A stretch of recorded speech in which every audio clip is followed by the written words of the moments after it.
Ang Alpha Kappa Rho International Fraternity and Sorority o AKRO ay isang fraternity na itinatag sa Pilipinas noong 1973.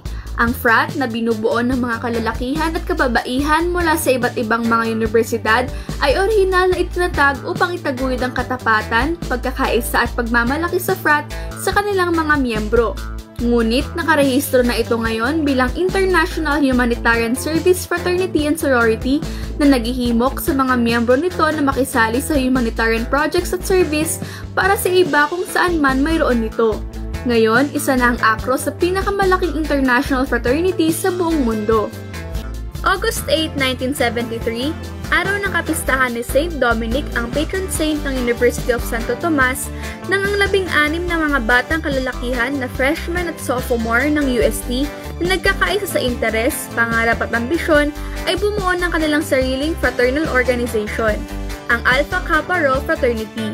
Ito ay sa panahon ng kasagsagan ng unang mga taon ng martial rule sa Pilipinas. Ang frat na ito ay binuo noong mga panahon na ang mga miyembro ng ibang frat sa AB Commerce Building ng UST ay nagre-recruit ng potential neophytes.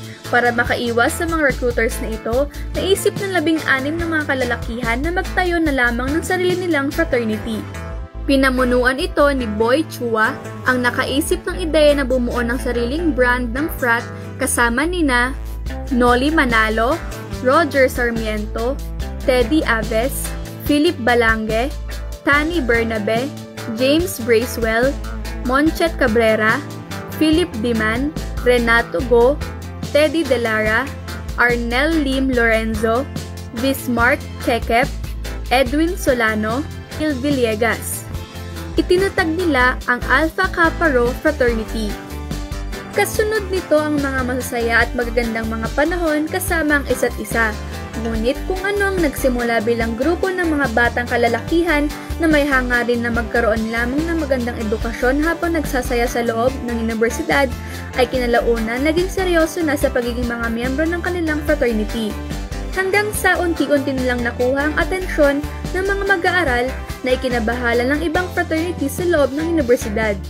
Hindi nagtagal ay nag-recruit na rin ng neophytes ang founding members. Tumaas ang tensyon sa mga fraternity sa loob ng universidad. Kaya naman, ipinakita ng AKRO ang kanilang true grit sa kasagsagan ng heightened emotions kahit na pilit na binubura ng iba ang pangalan ng Alpha Kappa Rho.